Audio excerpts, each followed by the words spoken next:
Pelatih Timnas Malaysia, Kim Panggon, memberikan pujian kepada Shin Tae-yong yang berhasil membangun Timnas Indonesia menjadi lebih baik.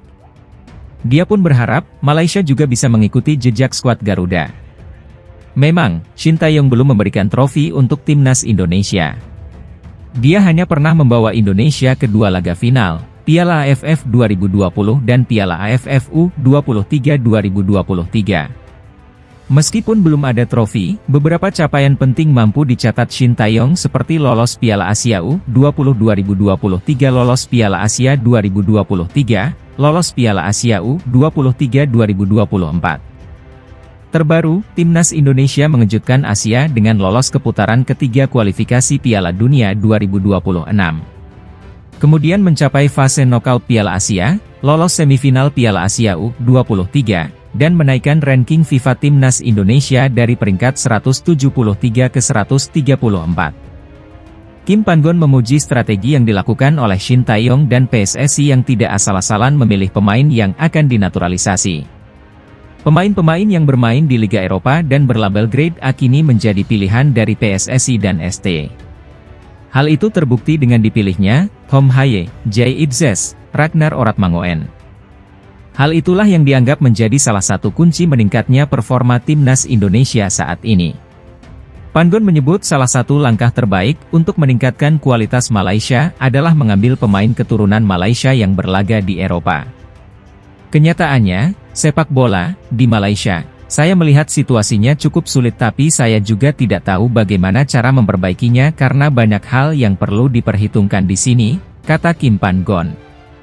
Upaya lainnya mungkin kita bisa mencontoh, cara, pelatih-pelatih Indonesia yang terbang ke Eropa untuk mencari pemain hybrid atau legacy, tapi bagi saya kebutuhan utamanya adalah sistem pengembangan yang menghasilkan pemain-pemain lokal terbaik, jelasnya.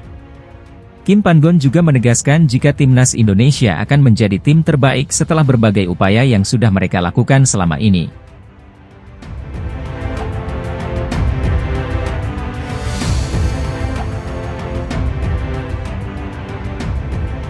Timnas Indonesia U17 dan U20 Indonesia kembali menunjukkan ambisi besarnya di kancah internasional. Kali ini, mereka mengincar 3 pemain diaspora muda berbakat untuk memperkuat Timnas Indonesia di kualifikasi Piala Asia U20 2025 yang akan digelar di Jakarta pada 25 hingga 29 September mendatang.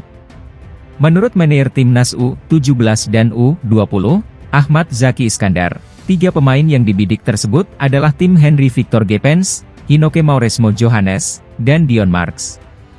Ketiganya sebelumnya telah menunjukkan performa gemilang bersama Garuda Muda di ajang Piala Toulon 2024. Yang 3 nama kemarin yang kalau Jens Raven kan sudah masuk, ini di luarnya. Itu ada tim, kemudian ada Hinoke Mauresmo, dan satu lagi Dion. Itu yang direkomendasikan untuk dihadirkan, ujar Ahmad. Ketiga pemain tersebut bukan satu-satunya diaspora yang diincar PSSI. 2 nama lain, Welber Jardim dan Sven Yel, juga menunjukkan potensi besar di Piala Toulon 2024. Namun, Ahmad menegaskan bahwa proses naturalisasi ketiga pemain ini masih dalam tahap awal. Nanti kita lihat proses kewarganegaraan Indonesianya seperti apa. Karena dikejar waktu, berkasnya harus segera dilengkapi, tuturnya. Kualifikasi Piala Asia U20 2025 menjadi batu loncatan penting bagi Timnas U20 Indonesia untuk melaju ke putaran final di Uzbekistan tahun depan. Tim Garuda Muda tergabung di grup F bersama Maladewa, Timor Leste, dan Yaman. Mampukah trio diaspora baru ini membawa angin segar bagi kekuatan Timnas U20 Indonesia? Patut dinantikan kelanjutan kisahnya. Pengundian grup kualifikasi Piala Asia U20 2025 telah selesai. Timnas Indonesia U20 tergabung di grup F bersama Yaman dan Timor Leste. Pertandingan kualifikasi akan dilangsungkan di Indonesia pada 25 September, 18 Oktober 2024. Sebagai tuan rumah grup F, Indonesia akan mengawali laga melawan Maladewa pada 25 September 2024. Selanjutnya, Garuda Muda akan bertanding melawan Timor Leste pada 29 September 2024 dan menutup babak penyisihan grup dengan menghadapi Yaman pada 3 Oktober 2024. Pertandingan kualifikasi ini menjadi penentu bagi Indonesia untuk lolos ke putaran final Piala Asia U20 2025 yang akan digelar di Cina pada 6 hingga 23 Februari 2025. Timnas U20 harus meraih hasil maksimal di kandang sendiri untuk meraih tiket ke putaran final.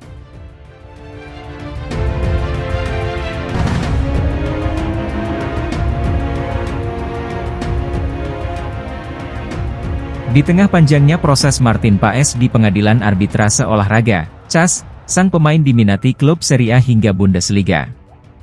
Martin Paes menjadi salah satu nama yang menjadi perhatian klub-klub Eropa dalam bursa transfer musim panas kali ini. Pada pertengahan Juni lalu, Paes dikabarkan Transfermarkt masuk dalam radar klub Jerman. Namun sayang situs tersebut tidak mempublikasi klub mana yang dimaksud. Kini, laporan dari Italia menyebutkan bila Martin Paes masuk dalam radar salah satu klub Serie A, Empoli. Kabar ini ditulis Gianluca Di Marzio yang menyebutkan Empoli sedang mencari kiper utama untuk musim 2024 hingga 2025. Dua nama yang jadi prioritas mereka adalah Martin Paes dan Anthony Racioppi, Young Boys. Sumber yang sama menyebutkan kedua kandidat tersebut bakal diputuskan dalam rapat pada Rabu, 10 Juli 2024, ini. Bukan operasi yang mudah, namun pada 10 Juli akan dilakukan rapat, tulis Gianluca Di Marzio. Untuk memahami kondisi kemungkinan transfer, Paes atau Racioppi, tambahnya. Martin Paes sendiri masih terkendala untuk bisa membela timnas Indonesia, walau sudah dinaturalisasi. Kasus pemain 26 tahun itu masih berada di Pengadilan Arbitrase Olahraga, CAS, dan belum ada keputusan. Martin Paes diketahui sempat membela timnas Belanda saat berusia 22 tahun. Sementara dalam statuta FIFA, apabila pemain sudah tampil di tim nasional sebuah negara dalam usia lebih dari 21 tahun di laga resmi, dia tidak diperbolehkan berpindah federasi. Untuk itu, PSSI memperjuangkan perpindahan federasi Paes karena dia diketahui membela timnas U21 Belanda pada 15 November 2020. Proses administrasi di FIFA masih berjalan panjang, ujar Ketum PSSI Erick Thohir. Tentu ada tantangan, saya rasa tidak semua negara ingin Indonesia maju, kan? Jadi itu kami dorong, tambahnya. Sementara Sekjen PSSI, Yunus Nusi juga tidak berani menjanjikan Martin Paes bisa bermain untuk timnas Indonesia pada September nanti. Masih proses. Kita tunggu saja soal Martin Paes, ujar Yunus Nusi. Kami belum tahu tetapi sudah berupaya maksimal mengurus Martin Paes. Kami maksimal. Tim kami tetap bekerja, tambahnya.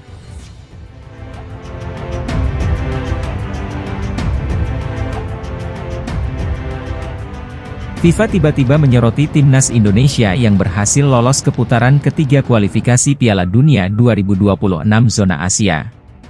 Timnas Indonesia lolos ke putaran ketiga kualifikasi Piala Dunia 2026 zona Asia sebagai runner-up grup F di bawah Irak. Pada putaran ketiga kualifikasi Piala Dunia 2026 zona Asia nanti, timnas Indonesia bergabung di grup C. Skuad Garuda akan menghadapi lawan-lawan yang lebih tangguh dari babak sebelumnya, seperti Jepang, Australia, Arab Saudi, Bahrain, dan Cina. Banyak pengamat hingga media luar negeri yang meragukan pasukan Shin Taeyong bisa berbicara banyak di putaran ketiga nanti.